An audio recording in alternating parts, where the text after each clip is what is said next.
because you feel you can't prove guilt beyond a reasonable doubt, and in part because she didn't understand the laws with regard to um, emails and servers and that sort of thing. Um, Question for you.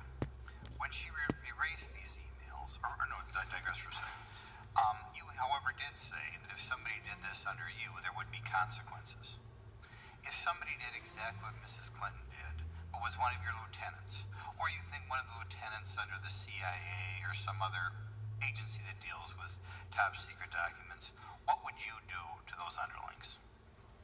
I would make sure that they were adjudicated through a security disciplinary proceeding to figure out what are all the circumstances and then what punishment discipline is appropriate. That could range from being terminated to being reprimanded, and then a whole spectrum in between: suspension, loss of clearance. It's a bunch of different options. Okay, but somehow, let's say one of your top 2 or 3 lieutenants, you find out that they've had this separate server out there and they're keeping secret documents, flipping them around. Do you think they should be fired? Not criminally charged, but fired? Yeah, I don't think it's appropriate to say. I think it should go through. We have a very robust process. There ought to be a very intense suitability review of that person. Maybe there's something we're missing that would mitigate the punishment we would impose, but it would have to go through our system. Okay, next question. Just for the listening audience here. At first, when I hear about erasing emails, I think it's like on my own phone where I might erase an auto insurance solicitation. The erasures here, however, were not just Mrs. Clinton pressing delete, were they? There was a much greater effort made to make sure that these emails would never be recovered. Do you want to comment on what was done to erase the emails? I think what you're referring to is after her lawyers say, although I'm not able to verify this, there were 60,000 or so left at the end of 2014. They went through them in a way I described in my statement 2 days ago, and then they produced the ones that were work-related, and then they erased from their system the ones that were not work-related.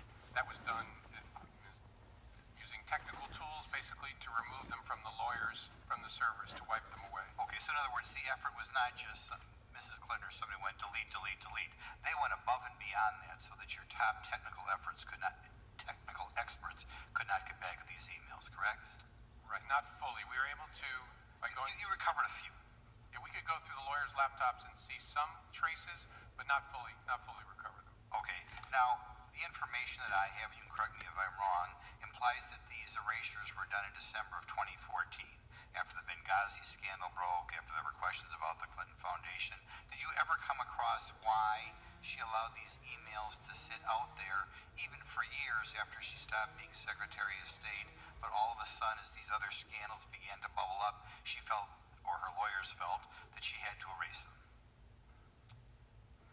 I think the way the process worked is she had emails that were just on her system. She actually had deleted some, I think, over time, as an ordinary user would.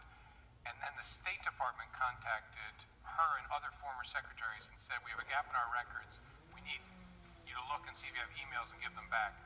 She then tasked her lawyers to engage in this review process of that 60-some thousand and make that cut, and then was asked by her lawyers at the end, do you want us to keep the personal emails? She said, I have no use for them anymore. It's then that they issued the direction that the technical people delete them. Do you think Mrs. Clinton knew that the technical people were erasing these emails so that even your top technical experts could recover them? Based on my sense now of her technical sophistication, I don't think so. You don't think the lawyers told her that that's what they were doing, erasing all these emails that everybody on this committee wanted to look at? Yeah, and I'm sure we've asked this. What type of lawyer wouldn't tell their client they were doing that? But I don't think they. I think our evidence from our investigations, they did not. That they asked her, "Do you want to keep them?" And they said no, and they said wipe them away. Okay.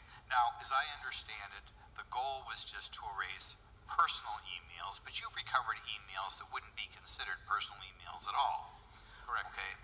I don't know that you didn't recover them, but based upon the emails that you recovered, presumably her lawyers or somebody was going well beyond personal emails. Is it possible we'll never be able to recover emails that dealt with the Clinton Foundation or dealt with the Benghazi scandal? Is it possible because of what her lawyers did that they were erasing things that were incriminating, maybe involving items that you yourself were not particularly investigating, but that these have now been destroyed forever?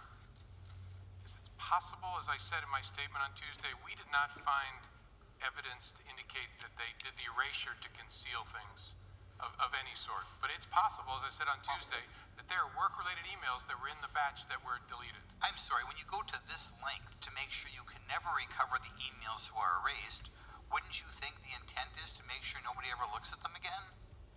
Why otherwise would you just go delete? I think the gentleman will give the director time to, if he wants to respond. I guess it's a bit circular. You delete because you want to delete. But what I mean is we didn't find any evidence of evil intent and intent to obstruct justice there. You wouldn't have been able to. I think because you don't know it was deleted, but. I think the gentleman will now recognize Mr.